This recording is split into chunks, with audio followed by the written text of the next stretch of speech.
Hey guys, আজ আমরা করব অধ্যায় ৮ তোমাদের আছে লম্ববৃত্তাকার চোঙ। লম্ববৃত্তাকার চোঙের অঙ্ক করার আগে লম্ববৃত্তাকার চোঙ কী এবং সেই সংক্রান্ত কিছু ফর্মুলা, যেমন লম্ববৃত্তাকার চোঙের ক্ষেত্রফল কত হয়, আয়তন কী, সেগুলো আমরা জেনে নেব। তো দেখো, তো লম্ববৃত্তাকার চোঙ কী এটা বোঝানোর জন্য আমি এরকম একটা আয়তকার একটা কাগজের টুকরো নিয়ে নিয়েছি। এই আয়তকার কাগজের টুকরোটাকে যদি আমি তার প্রস্থ বরাবর যদি ফোল্ড করি, তো দৈর্ঘ্য তো এটা হয় আর প্রস্থ এটা হয়, ঠিক আছে। তো যদি প্রস্থ বরাবর আমি যদি এভাবে ফোল্ড করি, তাহলে যে জ্যামিতিক আকৃতিটা আমরা পাই সেটাকে আমরা বলবো লম্ববৃত্তাকার চোঙ। দেখতে পাচ্ছ, ঠিক এই ব্যাপারটাকে আমরা বলবো লম্ববৃত্তাকার চোঙ। লম্ব কেন? কারণ এইভাবে আছে, পুরো লম্বালম্বি আছে, এর জন্য লম্ববৃত্তাকার চোঙ।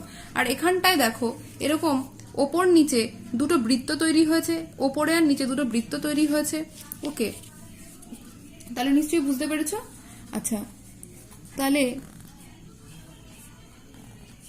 এই যে আয়তকার কাগজের টুকরো, এটাকে আমি ধরে নিলাম এর দৈর্ঘ্যটা হচ্ছে এল আর এটা হচ্ছে প্রস্থটা হচ্ছে বি।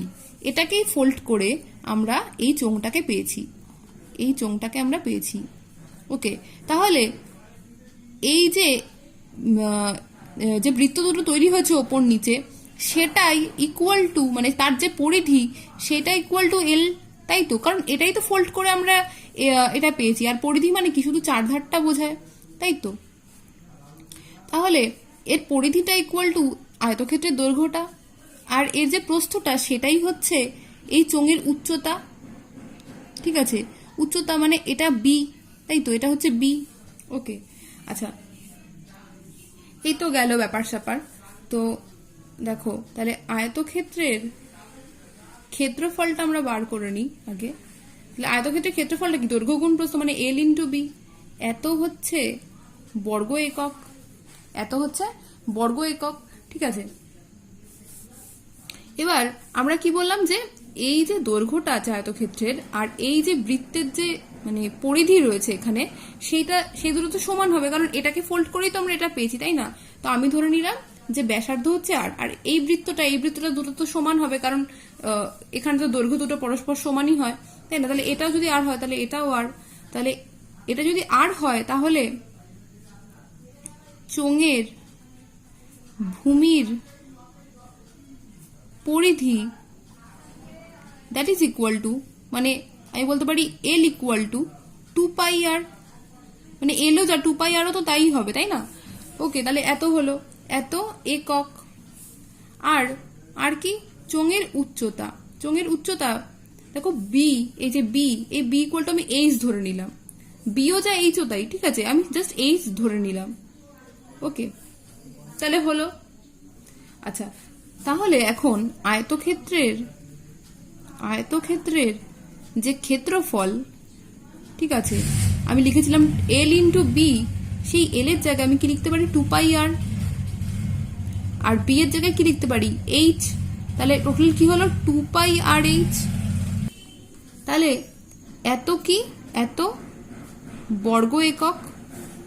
তাহলে এই যে চোঙটা আমরা পেয়েছি এই আয়তক্ষেত্রটা থেকে, ঠিক আছে, সেই চোঙের যে পার্শ্বতলের ক্ষেত্রফল মানে কি? জাস্ট এই সাইডটা, এই যে চারপাশটা, ঠিক আছে, এই যে ক্ষেত্রফলটা সেটা আয়তক্ষেত্রের ক্ষেত্রফলের সমান হবে।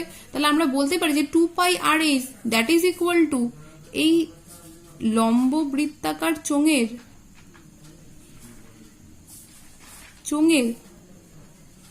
পার্শ্বতলের ক্ষেত্রফল, তাই তো? তাই তো, পার্শ্বতলের ক্ষেত্রফলটাই তো আয়তক্ষেত্রের ক্ষেত্রফল, ঠিক আছে। তাহলে এটা বেরিয়ে গেল 2 পাই আর এইচ। এবার হচ্ছে আমরা বার করব সমগ্র তলের ক্ষেত্রফল। তাহলে লম্ব বৃত্তাকার চোঙের সমগ্র তলের ক্ষেত্রফল। আচ্ছা, এই পার্শ্বতলের ক্ষেত্রফলটাকে অনেকে আবার বক্রতলের ক্ষেত্রফলও বলে, মানে অঙ্কে অনেক সময় পাওয়া যায় যে বক্রতলের ক্ষেত্রফল দেওয়া রয়েছে, তো ওটা দেখে আবার ভয় পেও না যে বক্রতলের ক্ষেত্রফলটা আবার কি। বক্রতল মানে হচ্ছে এই সাইডটাকে বোঝাচ্ছে, ঠিক আছে। এই যে গোলকের মানে বৃত্তের যে জায়গাগুলো রয়েছে সেটা তো সমতল, তাই তো, আর এই সাইডগুলো যেটা রয়েছে সেটা হচ্ছে বক্রতল, ঠিক আছে। তাহলে দেখো, লম্ববৃত্তাকার চোঙের সমগ্র তলের ক্ষেত্রফলের ফর্মুলা কি? দেখো, এক তো রয়েছে এই পার্শ্বতলের ক্ষেত্রফলটা, আর রয়েছে এই বৃত্তের ক্ষেত্রফলগুলো। দুখানা বৃত্ত আছে, একটা বৃত্তের ক্ষেত্রফলের ফর্মুলা কি পাই আর স্কোয়ার, তাহলে দুটো বৃত্তের ক্ষেত্রফলের ফর্মুলা কি 2 pi R square, pi R square plus pi R square মানে 2 পাই আর স্কোয়ার। ওকে, তাহলে that is equal to 2 pi R H, যেটা কিনা হচ্ছে পার্শ্বতলের ক্ষেত্রফল, প্লাস 2 পাই আর স্কোয়ার, যে দুটো বৃত্ত রয়েছে সেই বৃত্ত দুটোর ক্ষেত্রফল। তাহলে এটা যদি কমন নিই 2 পাই আর, তাহলে এখানে পড়ে থাকে এইচ প্লাস আর। ওকে, তাহলে এত বর্গ একক। ওকে, তাহলে আমার বেরিয়ে গেল। আচ্ছা, তাহলে লম্ব বৃত্তাকার চোঙের আয়তনটাও বার করে ফেলি। আয়তন ইকুয়াল টু কি ভূমির ক্ষেত্রফল ইন্টু উচ্চতা, ভূমির ক্ষেত্রফল ইন্টু উচ্চতা ইন্টু উচ্চতা। ভূমির ক্ষেত্রফল কত? ভূমি হচ্ছে বৃত্ত, বৃত্তর ক্ষেত্রফল কি পাই আর স্কোয়ার ইন্টু উচ্চতা মানে এইচ, তাহলে কত হলো পাই আর স্কোয়ার এইচ, এত ঘন একক। ওকে, তাহলে হলো। আচ্ছা, ধরো কোনো একটা ফাঁপা চোঙ আছে, ফাঁপা চোঙ, ঠিক আছে, হ্যাঁ ঠিক, এটা ভেতরটা ফাঁপা, যেমন এই কাগজটা দিয়ে আমি তোমাদের দেখালাম না যে এরকম, হ্যাঁ এর ভেতরটা তো ফাঁপা, এর ভেতরটা তো কিছু নেই, তো ঠিক তেমনই একটা এরকম চোঙ আছে যার ভেতরে এরকম ফাঁপা রয়েছে। তো এরকম যদি কোনো চোঙের তোমাকে বক্রতলের মোট ক্ষেত্রফল বার করতে দেয়, যে ভেতরের যে চোঙটা রয়েছে আর বাইরের যে চোঙটা রয়েছে তাদের মোট যে ক্ষেত্রফলটা সেটা কত হবে। তো ধরো তোমাকে বলে দিয়েছে যে বাইরের যে চোঙটা রয়েছে তার হচ্ছে ব্যাসার্ধ বলে দিয়েছে R1, আর ভেতরের যে চোঙটা রয়েছে সেটার বলে দিয়েছে R2, ঠিক আছে, আর উচ্চতা বলে দিয়েছে H, উচ্চতা বলে দিয়েছে H। তাহলে মোট ক্ষেত্রফল কত হবে? মোট ক্ষেত্রফল কত হবে? বক্রতলের মোট ক্ষেত্রফল, ঠিক আছে, বক্রতল বা পার্শ্বতল যাই বলো না কেন, তা সেটার ক্ষেত্রফল কত হবে? আমরা কি জানি ফর্মুলা 2 পাই আর এইচ, তাই তো, তাহলে 2 পাই আর, আর এর জায়গায় কি হবে R1 plus R2 into H, তাই তো, R1 plus R2 into H. কেন?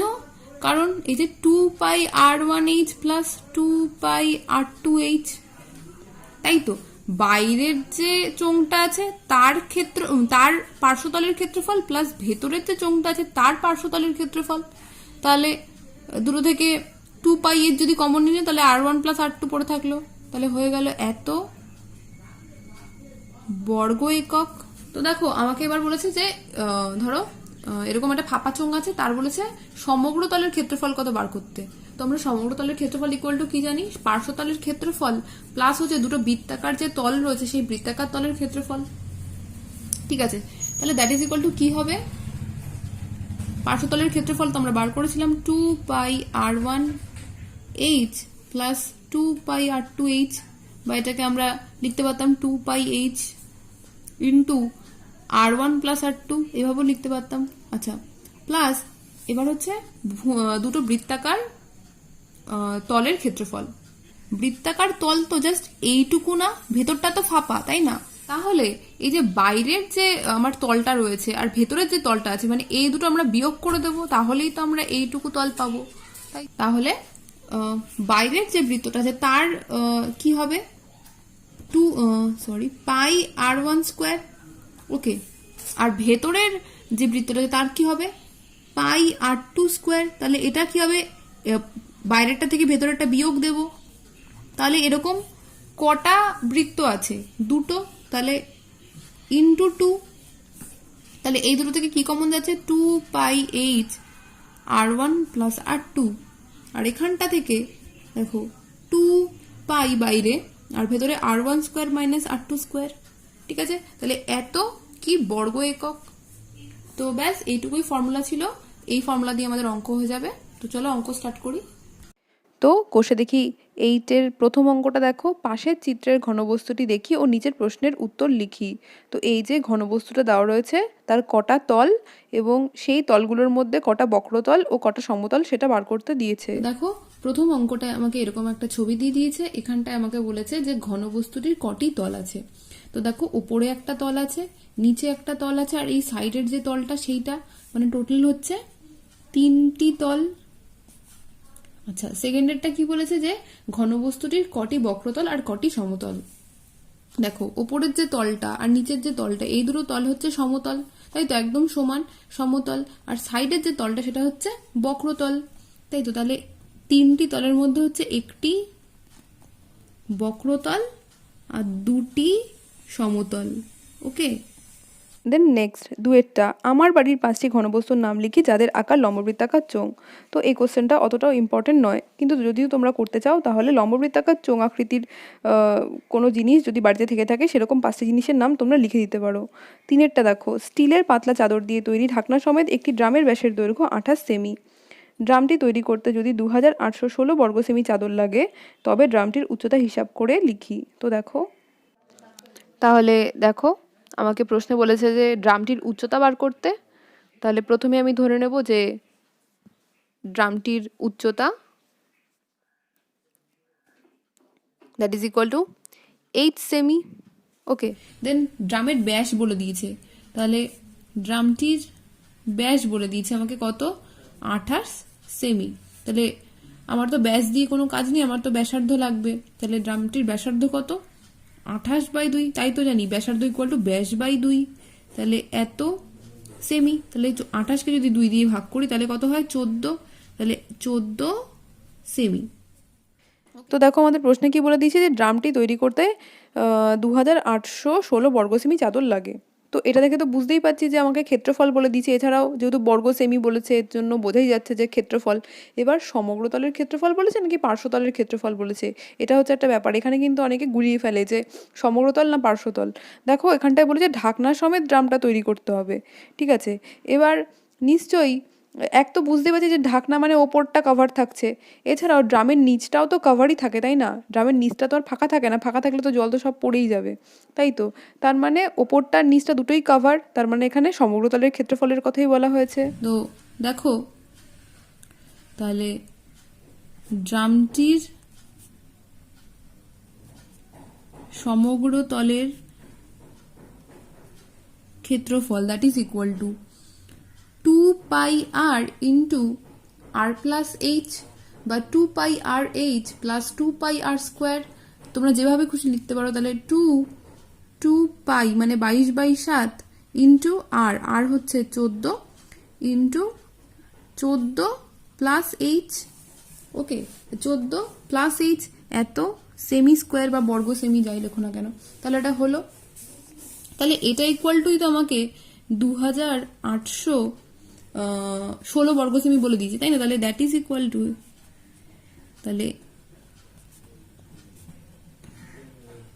এত ইকুয়াল টু 2816। ওকে, তাহলে দেখো 7 দুগুণি 14, ওকে, 22 দুগুণি হচ্ছে 44, 44 ইন্টু 2 যদি করি 4 দুগুণি 8, 4 দুগুণি 8 মানে 88। তাহলে হ্যাঁ হলো। তাহলে 88টা এখানটায় গুণ আছে, দিকে গেলে কি হবে, ভাগ হয়ে যাবে। তাহলে ভাগ হয়ে গেল। এবার কাটাকুটি, 4 দিয়ে করি, 4 দুগুণি 8, 4 দুগুণি 8, 4 দিয়ে করি 4 7 28, তারপরে 1 দিতে যাবে না তো 0, 4 4 16। 11 দিয়ে করে দেখি, 11 দুগুণি 22, 11 6 66, 11 4 44, 2 দিয়ে করি, 2 3 6, 2 2 4। ওকে, তাহলে এইচ ইকুয়াল টু 14টা যোগ আছে, দিকে গেলে কি হবে, ভাগ, বিয়োগ হবে। তাহলে 32 মাইনাস 14, 32 থেকে যদি 14 বাদ দিই তাহলে কত হয়, 2 আর এদিকে 6 মানে 8 আর 1 মানে 18। তাহলে 18 সেমি। তাহলে ড্রামটির উচ্চতা that is equal two 18 semi. তাহলে আমার অ্যান্সার বেরিয়ে গেল। তো দেখো নেক্সট 4এরটা, একটি ঘরের বারান্দায় 5.6 ডেসিমি ব্যাসের এবং 2.5 মিটার লম্বা দুটি লম্ব বৃত্তাকার পিলার ঢালাই করতে কত ঘন ডেসিমি মশলা লাগবে হিসাব করে লিখি। এবং আরেকটাও কোশ্চেন দিয়েছে যেটা হচ্ছে প্রতি বর্গমিটার 125 টাকা হিসেবে পিলার দুটি প্লাস্টার করতে কত খরচ হবে। তো চলো ফার্স্টের যে প্রশ্নটা দিয়েছে সেটার আগে অ্যান্সারটা বার করি। তো দেখো আমাকে প্রশ্নে পিলারের ব্যাস বলে দিয়েছে, তো ব্যাস দিয়ে তো আমাদের কোনো কাজ নেই, আমাদের ব্যাসার্ধ দিয়ে কাজ, তাই না? তো ব্যাস থেকে আমি ব্যাসার্ধটা বার করে নেব। তাহলে পিলারের ব্যাস কত বলে দিয়েছে 5.6 ডেসিমি। হ্যাঁ, তাহলে এত বলে দিয়েছি, তাহলে পিলারের ব্যাসার্ধ কত হবে? দ্যাট ইজ 5.6/2, তাই তো, ব্যাস বাই 2, তাহলে করলে কত হয় 2 2 4 আর 2 8 16, এত ডেসিমি। ওকে, তাহলে পিলারের উচ্চতা দ্যাট ইজ 2.5 মিটার, তাই তো। এবার দেখো ব্যাসটা আমাকে ডেসিমিটারে বলে দিয়েছে, আমাকে যেটা আয়তনটা বার করতে হবে সেটাও আমাকে ঘন ডেসিমিটারেই বার করতে হবে। তো এক্ষেত্রে আমি উচ্চতাটাকে মিটার থেকে ডেসিমিটারে নিয়ে যাব। তো মিটার থেকে ডেসিমিটারে নিতে গেলে কী করতে হয়? গুণ করতে হয়, কত দিয়ে? 10 দিয়ে, দ্যাট ইজ 25। ওকে, তাহলে এত ডেসিমিটার। আচ্ছা, তাহলে এবার দেখো দুটো পিলারের আয়তন আমি একসাথে বার করে নিচ্ছি। তোমরা চাইলে প্রথমে একটার বার করবে, পরে ওটাকে 2 দিয়ে গুণ করে দেবে, তাহলেই দুটো পিলারের আয়তন বেরিয়ে যাবে, কারণ দুটো তো একই রকমের। হ্যাঁ, তো আমি এখানটায় দুটো পিলারের আয়তন একসাথে বার করছি। So that is 2 into pi R square H, যেহেতু দুটো বলেছে তাই। তাহলে 2.8 তার হোল স্কোয়ার ইন্টু 25, তাহলে এত ঘন ডেসিমিটার। আচ্ছা, তাহলে 2 ইন্টু 22/7 ইন্টু এখানটায় হচ্ছে 28/10 ইন্টু 28/10। কেন? কারণ এখানটা দেখো পয়েন্ট আছে, পয়েন্টটা উঠে গেলে নিচে 10 চলে এলো, আর 28/10 তার স্কোয়ার থাকবে, তাহলে দুবার 28/10 ইন্টু 25। আচ্ছা, তাহলে 7 4 28, 5 5 25, 5 2 10, 5 2 10, দেন 2 2 4, 2 2 কেটে গেল, তাহলে এখানটায় দেখো 28 ইন্টু 22 ইন্টু 2, তাহলে 22 ইন্টু 2 করলে হয় 44, তাহলে 44 ইন্টু 28 করলে কত হয়? 4 7 4 8 32, 2 হাতে 3, 4 8 32 আর 3 35, আর এখানটায় 4 2 8, 4 2 8, তাহলে 2, আর এখানটায় 8 আর 5 যোগ করলে কত হয়? 13, 3 হাতে 1, 8 আর 1 9, 9 আর 3 যোগ করলে হয় 12, তাহলে হলো, তাহলে কত বেরোলো আমার? 1232 ঘন ডেসিমিটার। ওকে, তাহলে আয়তন আমার বেরিয়ে গেল। দেখো, আর আমাকে কী বার করতে বলেছিল যে প্রতি বর্গমিটার 125 টাকা হিসেবে পিলার দুটি প্লাস্টার করতে কত খরচ হবে হিসাব করি। ঠিক আছে, এই যে বর্গমিটার কথাটা রয়েছে এখান থেকে দেখেই বুঝতে পারছি যে আমরা যেখানে ক্ষেত্রফল বার করতে দিয়েছে, তাই না? এবার সমগ্রতলের ক্ষেত্রফল বার করতে দিয়েছে নাকি পার্শ্বতলের ক্ষেত্রফল বার করতে হবে? বলেছে পিলার দুটো প্লাস্টার করতে হবে। দেখো, যদি প্লাস্টার করতে যাও পিলার, তাহলে নিশ্চয়ই পিলারের ওপর নিচ তো প্লাস্টার করা যাবে না, কারণ কি পিলারের তো ওপরটায় ছাদ থাকে আর নিচটা তো মেঝের সাথে অ্যাটাচ থাকে, তো ওই জায়গাগুলো তো প্লাস্টার করা যাবে না, শুধু সাইডটাই প্লাস্টার করা যাবে। তো অবভিয়াসলি এখানটায় পার্শ্বতলের ক্ষেত্রফলের কথাই বলা হয়েছে, তো আমরা পার্শ্বতলের ক্ষেত্রফলটা বার করে নেব। তো দেখো, পিলার দুটির মোট পার্শ্বতলের ক্ষেত্রফল আমি দুটোর একসাথেই বার করছি, তোমরা চাইলে প্রথমে একটার বার করে পরে 2 দিয়ে গুণ করে দুটোর বার করে নিতে পারো। ঠিক আছে, তাহলে পার্শ্বতলের ক্ষেত্রফল that is 2 into 2 pi R H. কেন 2 গুণ করলাম? কারণ দুটোর একসাথে বার করছি তাই 2 ইন্টু 2 পাই আর এইচ। তাহলে 2 ইন্টু 2 ইন্টু পাইয়ের জায়গায় 22/7, আর এখানটায় আরের জায়গায় 2.8, এটা তো ডেসিমিটারে ছিল, আমাকে মিটারে নিয়ে আসতে হবে, তাহলে 10 দিয়ে ভাগ, এখানটায় 2.5, কারণ এটা তো অলরেডি মিটারেই ছিল, তাই তো। তাহলে দেখো 2 ইন্টু 2 ইন্টু 22/7 ইন্টু এখানটায় পয়েন্টটা তুলে দেবো, নিচে 10 চলে আসবে, 10 ইন্টু 10 হচ্ছে 100, ইন্টু এখানটায় পয়েন্টটা তুলে দেবো, তাহলে বাই 10। আচ্ছা, হয়ে গেল। তো 25 4 হচ্ছে 100, আচ্ছা 2 2 4, 2 1 2, 7 4 28, আর হচ্ছে 2 2 4 আর 2 5 10। ওকে, তাহলে 22 ইন্টু 2 হচ্ছে 44, আর নিচে হচ্ছে 5, তাহলে 44/5 এত বর্গ মিটার। ঠিক আছে, আমাকে প্রশ্নে বলেছে যে 1 বর্গমিটার প্লাস্টার করতে 125 টাকা খরচ হয়। ঠিক আছে, তাহলে 1 বর্গমিটার প্লাস্টার করতে খরচ হয় 125 টাকা।